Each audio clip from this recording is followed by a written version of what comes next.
2008년 5월 9일 어느 날 경찰서로 한 통의 전화가 걸려옵니다. 자, 경찰들은 그 전화를 받고 바로 출동합니다. 해당 장소에 도착하자 경찰들은 바로 살인사건으로 결정짓고 수사를 진행하기 시작합니다.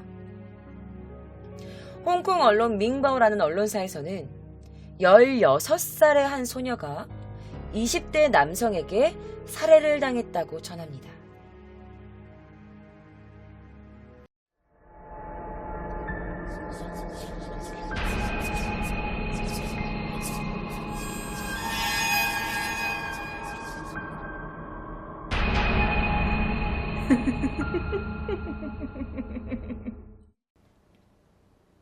자, 그녀의 이름은 왕자메이라는 여성이었습니다. 여성이라기도 표현하기 조금 그런 게 그녀의 나이는 16살이었어요. 자, 왕자메이라는 이 소녀는요, 1991년 중국 후난성에서 태어납니다. 사실 친구들 이야기에 따르면 그녀는 약간 성격이 좀 억센 편이었대. 하지만 그녀들의 친구는 많았고 그 친구들과도 사이좋게 지냈다고 해요. 그런데 학교 친구들 사이에서 이상한 소문이 돌기 시작했는데요. 평소 그녀는 인터넷을 굉장히 즐겨하는 친구였대. 그리고 인터넷을 통해서 여러 사람들을 만나는 걸 좋아했는데 특히 나이가 많은 애인을 사귀는 것을 좋아했다는 소문이 돌았대요. 자, 그녀를 살해한 남성은 당시 24살의 딩이라는 남성이었습니다. 자, 사실 그녀는요, 2008년 4월 27일에 실종됐고 4월 29일 왕자메이 가족이 신고를 했습니다. 그리고 5월 9일 경찰에 전화가 걸려오게 된 거죠. 사실 그녀는 이런 순수한 모습뿐만이 아니었습니다. 사실 그녀는 모델 지망생이었다고 해요. 그런데 어떤 사유인지는 모르겠지만 그녀는 매춘업에 뛰어들게 됩니다. 자, 중국 언론사 명보에 따르면 왕자메이는요, 인터넷에서 어떤 후원자를 만나는데요. 그녀는 키미라는 닉네임으로 매춘업에서 활동을 하고 있었다고 해요. 경찰에 따르면 살인범은 24살의 딩이라는 남성이었는데 그녀가 인터넷에서 이 딩과 만나게 된 거야. 그리고 성매매를 하게 되죠.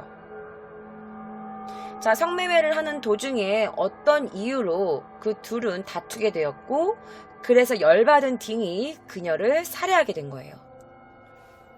자, 갑작스럽게 우발적으로 그녀를 살해하게 된 이 남성이 선택한 방법은 무엇이냐? 시신은 어떻게 빨리 처리해야 될 거 아니야. 이거 어떻게? 그래서 사건의 발각을 두려워한 이 남성은요, 능지처참하듯이 그녀의 시체를 처리합니다. 저도 사실은 인터넷에서 이 능지처참이라는 표현을 해서 제가 찾아봤는데 이 능지처참이라는 이 뜻이 뭐냐면 여러분, 산 사람을 이렇게 몸을 토막내서 죽이는 걸 능지처참이라고 한대요. 자, 그의 방에서 그녀를 살해했는데 그의 살인 방법이, 그 시체 처리 방법이 굉장히 끔찍합니다. 일단은 그녀의 몸에서 그녀의 살을 발라냅니다. 그리고 인육과 내장을 그 고기 다지는 기계로 잘게 채를 떠서 다져버립니다. 채를 쳐가지고 이렇게 다져. 그리고 그 다진 그녀의 뭐라고 표현해야 되니? 살가죽들을 화장실에 버려버려요. 그리고 머리와 몸통, 좀 큰 뼈들이 있는 것들은 스티로폼 상자에 넣어가지고 코울룬이라는 그런 부두 바다에다가 버려버립니다. 그리고 여기서부터가 대박인데 여러분들, 나머지 시체 일부를 어떻게 했냐? 바로 인근 시장에 갑니다. 그리고 나서 몰래 정육점 매장에 이렇게 진열해 놨대요. 정육점 매장에다 이렇게 그냥 툭툭 던져놓은 거야. 그래서 사실은 그가 그 정육점 매장에 이렇게 툭 던져놓고 몰래 도망갔지만 그 고기들은 실제로 어떤 고객들한테 팔렸었고, 그리고 그 사체들은 일반 고객이나 그 시장에 갔던 사람들에게 요리가 되어 먹혔겠죠. 그러니까 그거를 고기를 사간 사람들도 있을 거고, 그리고 그 고기가 만약에 어떤 뭐 식당이나 어떤 레스토랑에 판매가 되었다면 그 고기를 가져간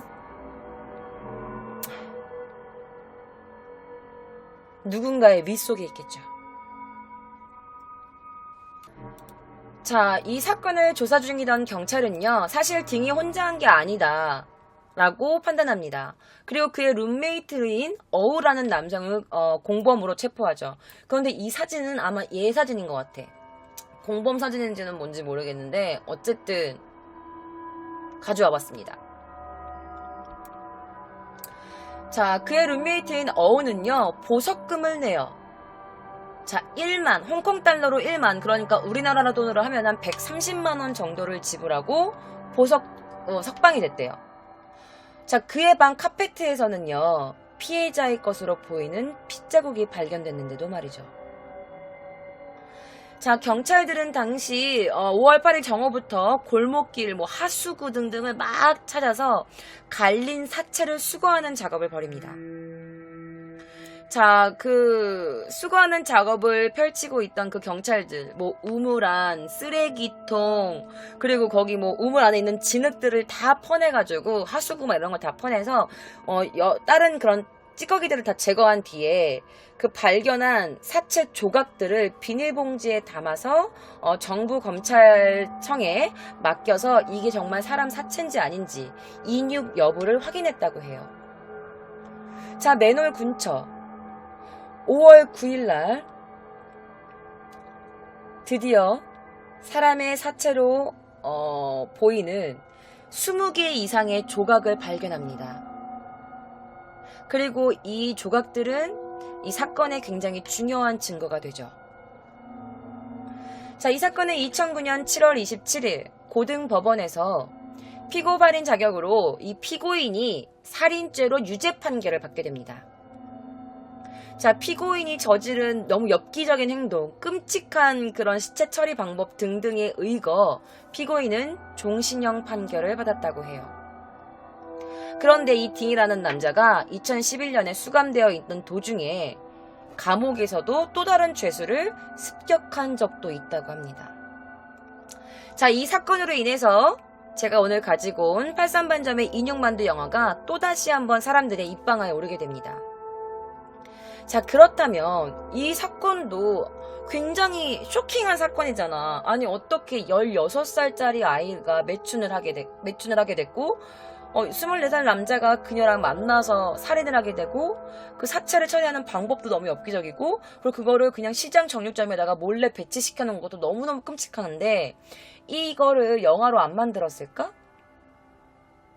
자, 영화를 만들었습니다. 자, 바로 곽부성 씨가 주인공으로 나오는 기항지라는 영화입니다. 이 영화는요, 제가 지금 말씀드린 이 사건을 모티브로 해서 실제로 만들어진 영화라고 합니다. 궁금하신 분들은 이 영화 한번 보시는 것도 여러분들의 궁금증을 해결하는 데 나쁘지 않을 것 같네요. 자, 라이브에 오신 분들께는 보여드릴게요. 이게 저작권이 걸리지 않으면 제가 유튜브 영상으로 올려드릴 건데요. 지금 실제 여러분들 지금 오신 분들을 위해서 제가 준비했습니다. 이 영화의 티저인데요. 중간중간 약간 잔인한 부분이 나올 수 있으니 미성년자와 노약자분, 심장이 약하신 분, 좀 잔인한 거 못 보시는 분, 비위 약하신 분들은 이 부분도 살짝 눈을 감으시던가 스킵하시길 미리 말씀드리겠습니다. 댓글 달지 마세요. 악플. 아파요. 자, 그러면 지금부터 보여드리겠습니다.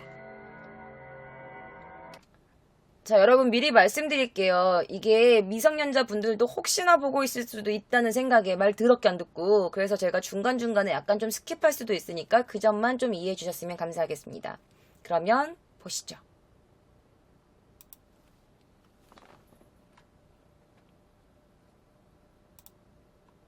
请中途下车的旅客提前做好下车的准备。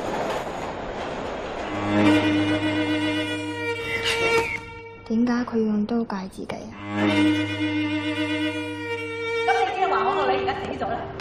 入邊好多人好嘈，香港警平均2個鐘都有一個人失蹤。將人腦爆啊！我殺咗人啊！你知唔知你講呢番説話後果係好嚴重？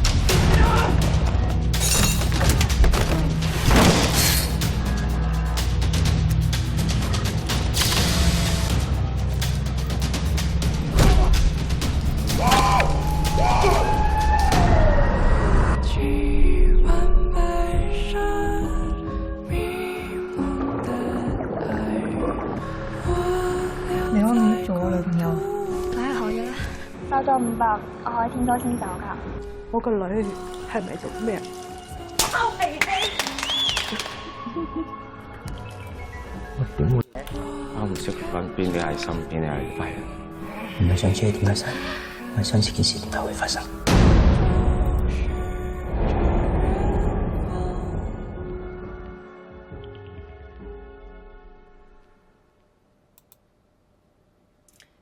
이런 영화입니다. 사실 인육 만두, 뭐 인육 먹는 이런 사건들은요, 사실 우리에게 그렇게 멀리 떨어진 이런 소재는 아닌 것 같아. 저 같은 경우에도 기묘한 이야기나 위험한 초대에서 이 인육 관련된 사건을 여러분들께 몇 번 소개해드린 적이 있었어요. 궁금하신 분들은 유튜브 구독. 자, 저 어릴 때 이런 말이 있었거든요. 어렸을 때 진짜 맛있는 중국집 외에서는 사람고기 써가지고 진짜 맛있는 거다, 막 이런 얘기 한번 좀 들어봤었는데요. 여러분들도 그런 얘기 들어본 적 있으신가요? 자, 여러분 삼국지 아시죠? 그 유명한 삼국지에서도 그 유비가 전쟁에서 지고 나서 피난할 때 그 유한이라는 사람의 집에 묵게 되는데, 유비가 좀 지친 몸을 끌고 약간 고기를 좀 먹고 싶어 하자 그 유비에게 그 유한이라는 사람이 자신의 마누라 엉덩이살을 잘라줬다라는 이런 에피소드 혹시 알고 계신가요? 뿐만 아니라 그 당나라 측천무 시대에 되게 유례 없이 인육이 막 넘쳐나는 그런 때가 있었대. 그래서 고깃값이 한번 푹 폭락했었다는 기록이 실제로 있다고 합니다. 자, 이때는 고구려와 백제가 망한 지 얼마 안 됐을 무렵이고, 그리고 유민족이 수백만 명이 중국으로 이렇게 끌려갔기 때문에 그 바로 직후에 고깃값이 푹 폭락한 건데요. 자, 왜 폭락했는지는 여러분들 상상에 맡길게요. 자, 그러고 보니 둘 다 중국이라는 공통점이 있는데, 실제로 중국인들이 인육을 먹었다는 기록이 있기도 하고, 우리도 그런 뉴스를 몇 번이나 접한 적이 있습니다. 자, 마르코 폴로의 동방견물록에는요, 원나라 때 인육을 먹었다라는 기록이 있고, 그 가격이 쌀값이나 개고기보다 더 쌌다라고 실제로 나와 있다고 합니다. 자, 얼마나 심했으면 아큐 정전의 저자 루신이 이런 말을 했다고 해요. 중국인은 사람을 사람으로 보지 않는다. 제가 말한 거 아니니까 악플 달지 마세요. 자, 어쨌든 고깃값은 왜 폭락했으며, 그리고 그 많던 유민족은 어디로 사라진 걸까요? 물론 지금이야 인육을 먹는 사람이 있겠냐마는 이런 말 들어본 적 있으시죠? 중국은 바퀴벌레까지 먹는다. 중국은 식탁 빼고 모두 먹는다. 이런 말이 있으니까 지금도 사람들이 인육을 절대 먹지 않을 거라는 보장도 없는 거죠. 자, 여러분들의 생각은 어떠세요? 여러분들이 어제 먹었던 고기, 오늘 밤에 먹었던 만두, 진짜 고기가 맞아요.